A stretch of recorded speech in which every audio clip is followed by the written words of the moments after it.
好来，乡亲啊，东北季风来了，明仔载开始连3天天气湿凉，北部甲东北部这个气温会落降到18度，再加上华南云河区山东边的关系，水汽偏济，有局部的短暂雨，这中南部较无影响，侪云到好天。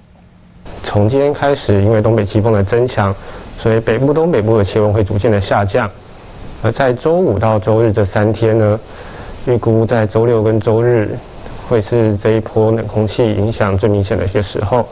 在北部跟东北部预估的低温在18、19度左右。而至于明天周5一直到周日这3天呢，除了东北季风影响之外，也有华南云雨区东移的关系，所以在水汽方面是比较偏多的。